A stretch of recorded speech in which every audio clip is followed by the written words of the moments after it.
Let's talk about some things that I do to set my dog pack up for success. I have a pack of 3 dogs. They're all different ages, they're all different sizes, and I have people ask me pretty often, what do I do to make sure that all of their needs are met? How do they all get along? What is our daily routine like? Lots of stuff like that. Number one thing I do to set my dogs up for success is crate training. Crate training is something I always do when I've had puppies in the past. The only dog I have right now that I've had since a puppy is Hank. He did get crate trained as a puppy. Paris I got when she was 2, and Sophia I got when she was 9, but all of the dogs have been introduced to crates and use them in their daily routines.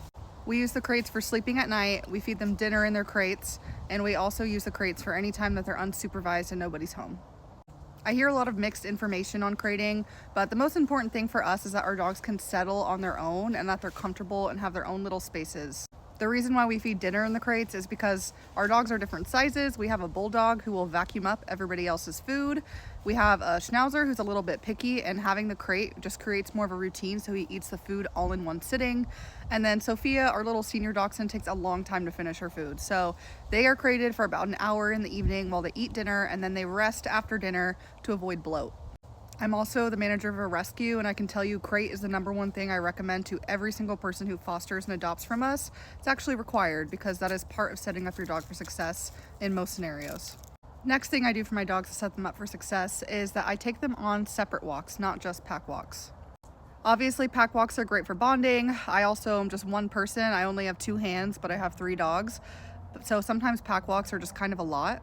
All of my dogs also walk at different paces. I have Paris, who is kind of reactive to other dogs. We do have to stop and keep it more of a structured walk. I have Hank, who likes to sniff everything and pee on absolutely everything. He gets more of a sniffy walk. And then Sophia, her walks are mainly for cardio. She's a senior dachshund. She does like to get her steps in.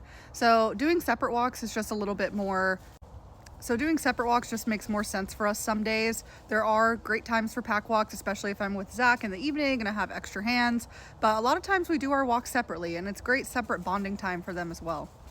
The last thing I do to set my dogs up for success is plenty of structure throughout our day to make sure that they're entertained and that they're not bothering each other. For example, right now we're sitting in the backyard.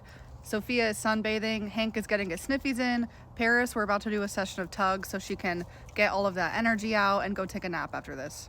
You have to understand as a dog parent what each dog benefits from the most and how to kind of adjust your daily routine to best suit them.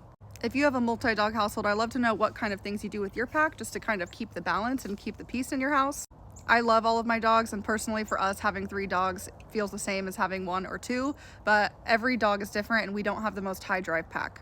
Having dogs that fit your lifestyle is definitely important for having peace, so I definitely recommend that. If you're at this point where you're going to get a dog in the future, make sure it's one that is going to match your lifestyle. So those are my top 3 tips if you have a multi-dog household.